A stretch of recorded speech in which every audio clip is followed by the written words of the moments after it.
One of the most hyped cars of 2025 is this one. The new Renault 5, Renault's take on a small, smart city car with retro vibes and modern features. But can it really live up to the hype? In this video, I take a closer look at the car, both inside and out. And as always, I test the built-in software, because as a tech nerd, I think that's an extremely important part of a modern electric car. I'll also have a chat with Reno, Renault's new avatar powered by ChatGPT, to see if it can actually be useful or if it's just another AI gimmick. There will also be another video where I test the car's driving assistance and see if the newer software in the Renault 5 offers improvements compared to my own Renault Megane from 2024. In that video, I'll also give my overall assessment, so remember to subscribe to the channel so you don't miss it. The Renault 5 comes in 3 trim levels: Evolution, Techno and Iconic. Evolution starts at 185,000 Danish kroner and is only available with the small 40 kilowatt-hour battery and a 120 horsepower motor, which gives a WLTP range of 300 to 312 kilometers. The Techno model is available with the same battery, motor and range for 205,000 Danish kroner, but you also get the Google-based Android Automotive system, adaptive cruise control, a larger driver display, alloy wheels, and a rear-view camera included in the price. For 15,000 kroner more, you can get the Techno model with a larger 150 horsepower motor and a 52 kilowatt-hour battery. This brings the range up to between 400 and 410 kilometers WLTP. Iconic is the top model, which is only available with the larger motor. Here, prices start at 230,000 Danish kroner. I've included a Google link in the description below, so you can easily find local information and prices and dive deeper into what extra equipment comes with the different models. However, it's worth noting that if you want the Google-based operating system, which I'm testing in this video, or the full assistant package, which I'll be testing in the next one, then you'll need to go for either the Techno or Iconic model. And if you want the assistant system to be able to keep the car centered in the lane and automatically adjust the speed to the speed limits and the course of the road, then you'll also need to add another 5,000 to 6,000 kroner. For me, this means that the real minimum price for the Renault 5 will be 211,000 kroner and not the 185,000 kroner that the Evolution model costs, because I don't want to do without the Google-based navigation. And I also like that the car can keep me centered in the lane and adjust the speed to the conditions. If you plan to use the car for slightly longer trips, you should also consider the larger battery. The approximately 100 kilometers of extra range it provides really makes a difference, for example, if you're going to be driving across the country. Personally, I think the design of the Renault 5 is extremely charming. The headlights here, which give it those slightly dreamy eyes, are actually a reference back to the first commercials for the original Renault 5 from 1972, where they put cartoon eyes on the car. And there are several other elements that refer to the old model. On the original Renault 5, there was an air intake up here, but you don't really need that on an electric car. So instead, we've got this 5 logo, which actually lights up and shows the car's current state of charge when it's charging. The charging port on the Renault 5 is located here in the left front fender. And if you follow my channel, you know that I like it when the charging ports are in the front fender, because then it's really easy to pull up to a fast charger next to a curb without having to spend time backing in first. But I actually prefer it to be in the right front fender, because then I can also charge at Tesla superchargers without any problems. At least the ones called version 3, which are the most common. And that can be very practical from time to time, but it becomes a bit of a problem when it's in this fender because the cables simply aren't long enough. The Renault 5 charges with up to 11 kilowatts AC and not 22 kilowatts like you can get on the Renault Megane and Scenic. The car I'm driving is the Iconic model, and it has a few extra design details. For example, this Renault 5 logo here on the side. The red stripe running all the way along the roof, the black roof and the black trim down here at the bottom. It just looks cool, so I think it's a beautiful car with a smart design. Back here there are also several references to the original Renault 5. The roof that sticks out a bit here, these stripes on the taillights, which refer to the panels that were on top of the rear fender here on the Renault 5, and the taillights that stick out a little down here, which is a reference to the turbo model. So again, small nuances that just make it work, and I think it looks super smart. I really like the design of this car. The trunk in the Renault 5 is a respectable 326 litres. Still a decent size for such a small car. On most models, there's a small compartment under the floor down here where you can store your charging cable, but this car has a Harman Kardon sound system, so that space is filled up with a subwoofer and some kind of amplifier, I think. So you can't keep the charging cable down there, you'll have to keep it back here because the car doesn't have a frunk. The charging cable is quite a beast. It's a pretty thick cable considering the car can only charge at 11 kilowatts, but maybe that's because it's the same one they use for the larger Renault cars. There's a 70-30 split rear seat, and to fold the seats down, there's a little strap up here that you just pull to release them. When you fold both seats down, you get a luggage space of 1,106 liters. Even though the Renault 5 is a small car, it actually has rear doors as well, which is quite nice when getting in and out, since there is not much space in the back seat. I'm only 1.72 meters tall, and I'm sitting here behind myself, and as you can see, there really isn't much space for my knees. I can get my feet under the front seat, so I'm actually sitting okay, but you shouldn't be much bigger than me if you want to use the back seat. It's probably mostly intended for bringing children along, or in an emergency, small adults. And if you have kids with you, they'll probably be a bit annoyed that there are no USB outlets back here. They really could have added those, so the kids could keep their devices charged, but otherwise, you're actually sitting quite well back here as long as you are not too tall. There are some reading lights up here in the ceiling, and actually there's also room for a passenger in the middle with a seatbelt, so you can have 3 people in the back. They just have to be 3 very small people. I also think that the cabin in the Renault 5 is quite charming, especially here in the iconic version. Again, there are references back to the original, for example these stitches here, which form vertical stripes that are clearly a reference to the original instrument panel on the Renault 5, where there were a lot of vertical stripes all the way across the plastic front panel. In the original, there was also a small Renault 5 emblem over here on the front, and that has now become an illuminated Renault 5 logo here on the front panel. Up front here, I have an inductive charger for my phone. I also have 2 USB-C ports and the traditional 12-volt cigarette lighter socket. I have a bit of storage space down here, or you could use it as a cup holder, and again down here under the armrest, I also have a good amount of space for storage. Just like in the other newer Renault cars, I have real physical buttons for my climate control, so I can turn the heat up or down and adjust how much the fan is running. I can set max cooling, turn on the electric rear window, and so on. It's really nice that these are physical buttons, so you can operate everything very easily. On the steering wheel here, I also have physical buttons. They look a bit like touch buttons, but they're actually real physical buttons that click when I press them. Really nice. I have my gear selector up here. That's a bit special for Renault cars, but I have to say, you get used to it. Every now and then you might accidentally turn on the windshield wiper at first, but for the most part, it actually works fine. As I mentioned, I have the windshield wiper here, and my turn signal and lights over here on the other side. And down here I have a third lever, believe it or not. And I use that to control the volume on my sound system so I can turn it up or down and switch which channel I'm listening to, and so on. It actually works pretty well, and it's quite easy to reach with your fingers here. On the steering wheel, I also have this multi-sense button, which switches between my drive modes. Over here on the driver's side door, I can open and close all 4 windows. There are electric windows all around, and I can also lock the rear windows, and of course I can adjust my side mirrors. In front of me, in the Techno and Iconic models, I have a 10-inch driver's display, whereas it's only 7 inches in the entry-level Evolution model. And over here I have another 10-inch display where I can interact with the car's system, which we'll take a look at in just a moment. I think the front seats here are quite comfortable.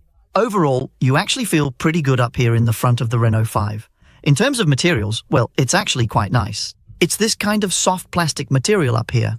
However, there's hard plastic here on the doors, but okay, you can't have everything. The fabric covering here on the side is comfortable. The seats feel quite nice, and by the way, in the Techno and Iconic models, they're made from 100% recycled materials. This car is built at Renault's factory in France, and 25% of the parts used in the car are made from recycled materials.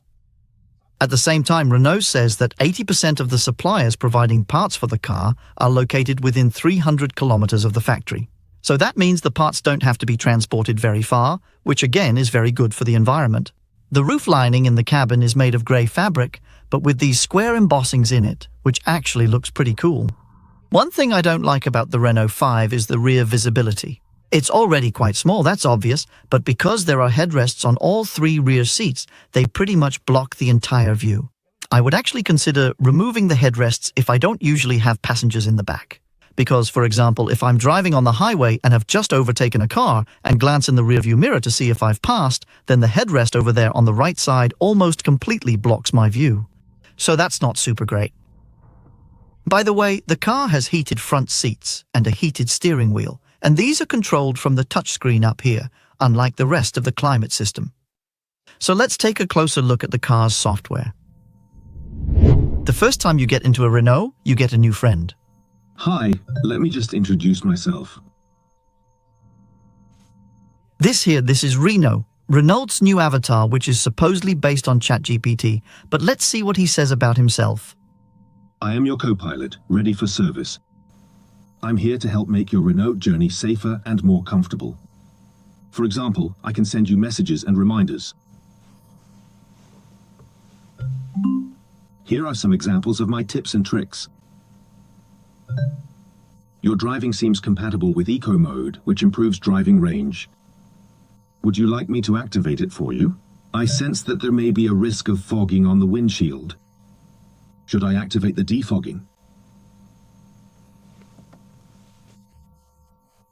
You can always call upon me by simply saying, "Hey Reno, turn on the AC."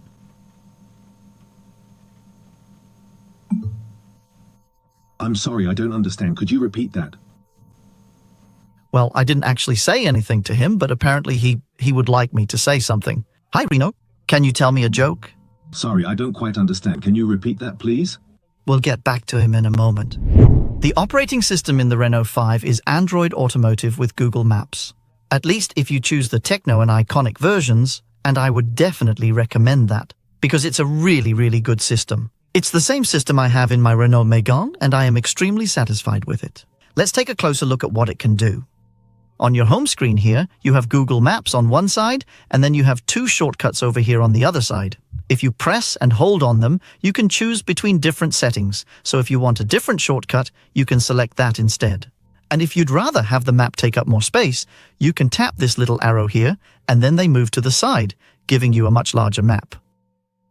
I'll come back to the map in a moment, but first, let's take a look at the other menus in the car.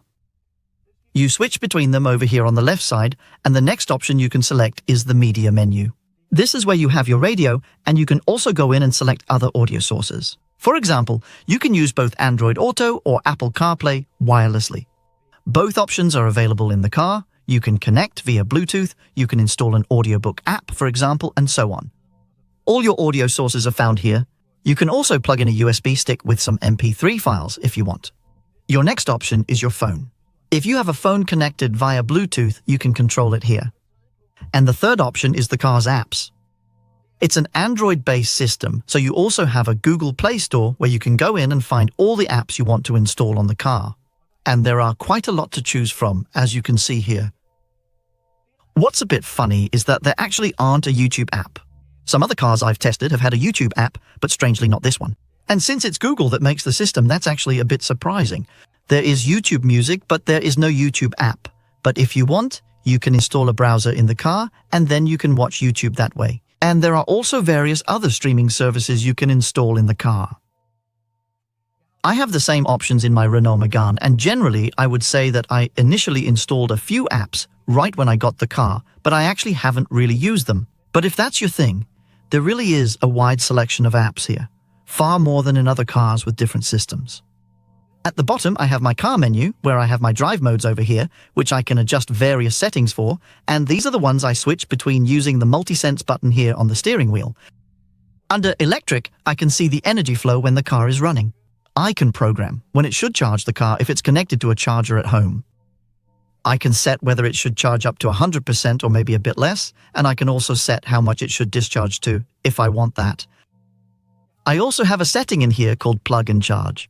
I actually don't really know what it does because I don't have any certificate installed, as you can see, but it seems like there might be some kind of feature coming where you can auto-charge the car when you plug it into a charger, a bit like what we know from Tesla. We'll have to see what it turns out to be and who will support it.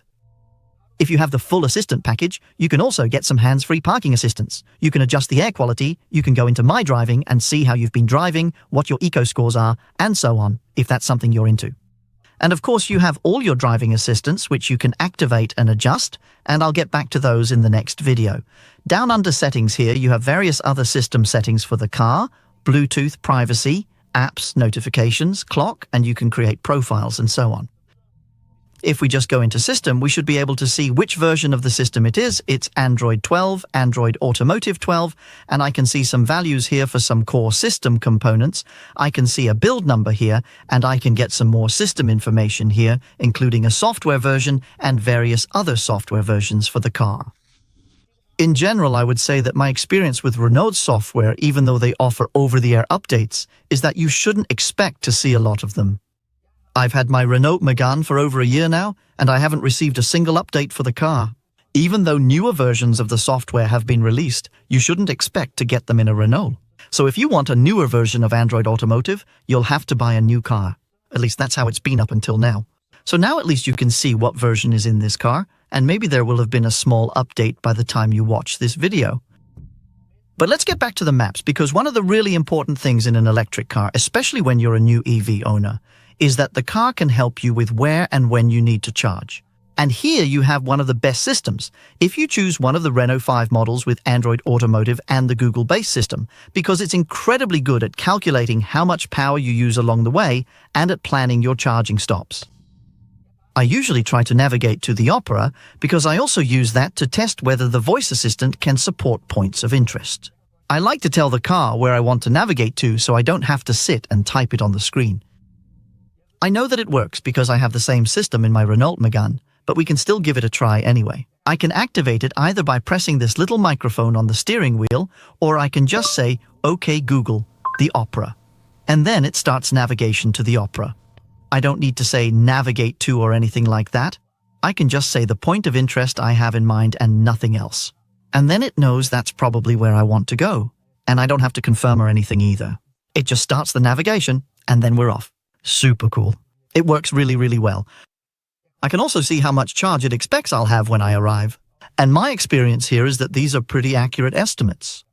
In our Renault Megane, for example, I've driven 3,000 kilometers through Europe without planning a single charging stop in advance. I just had the car figure it out for me, and it worked without any problems. Add a comment if you'd like me to convert those videos to English. What I experienced on that trip was that the estimates the car gave were almost always accurate within just a few %, and that just gives you incredible peace of mind when you're driving, knowing you can rely on what the car suggests. So let me show you how it works. Let's try to set up a route to Paris. That should definitely give us a few charging stops along the way, I think. There we go. The car starts loading the route, and sure enough, it says I need several charging stops. And then it actually starts finding those charging stops for me right away. I don't have to confirm first that I want some charging stops. No, it already knows that I probably want that. So it finds them for me, and here it has found 8 charging stops. And it also tells me here how much I need to charge, that is, how long I should charge at each place, and what state of charge I can expect to arrive with at the different charging stops. And if you look at this list, it actually only shows Tesla and Ionity chargers. And that's because there's also an option to filter by specific charging providers within the system. So if, when I'm driving south, for example, I've subscribed to Ionity and Tesla to save some money on my charging, I can ask the car to only use those as charging stops when it calculates my route. And that's just super, super smart. And the good thing is that the system here has a lot of providers to choose from. Let's just try to exit this route planning so I can show you the filter.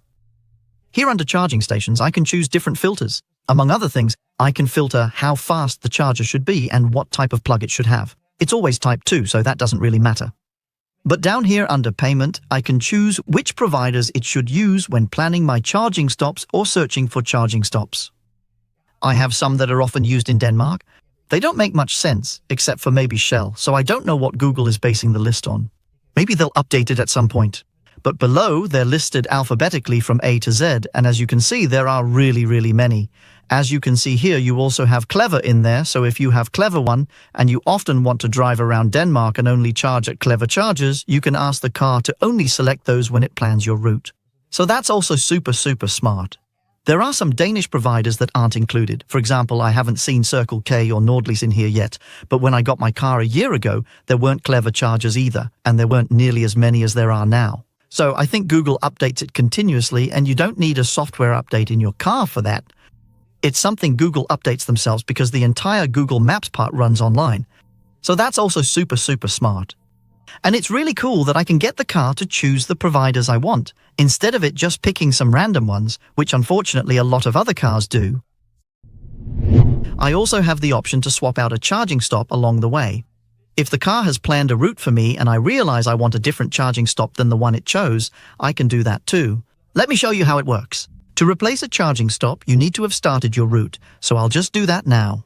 Now it just pops up and tells me that there are some places with traffic restrictions. That's fine, it just continues on its own.